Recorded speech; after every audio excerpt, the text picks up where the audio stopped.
Ce lundi 25 novembre, il fait nuit noire au Mali. Deux hélicoptères chargés d'apporter un appui aérien à des militaires au sol rentrent en collision. Notre journaliste Pierre-Marie Géraud, spécialiste des questions de défense, a suivi ce drame. Ce qu'on sait, c'est qu'il s'agit d'une collision, d'un abordage en termes techniques entre les deux hélicoptères, un hélicoptère d'attaque Tigre et un hélicoptère de transport Cougar.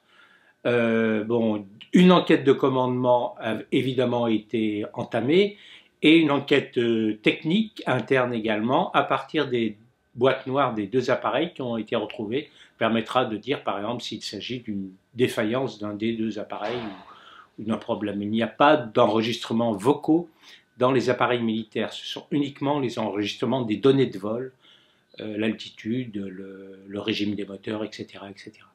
C'est un énorme bilan en temps de paix pour une OPEX, puisqu'il faut remonter il y a 36 ans pour retrouver un bilan encore plus important, c'est celui de l'explosion de l'immeuble Drakkar, l'explosion criminelle de l'immeuble Drakkar à Beyrouth qui avait tué 58 parachutistes.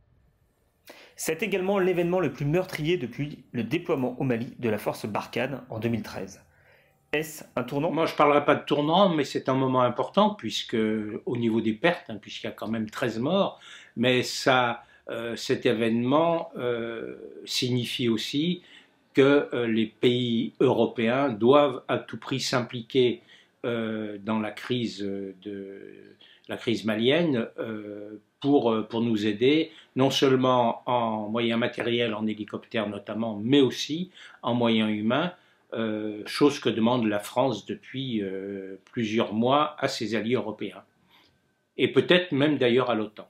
Militaires ou civils, ils étaient au moins 3000 aux Invalides pour rendre hommage aux 13 militaires français tués.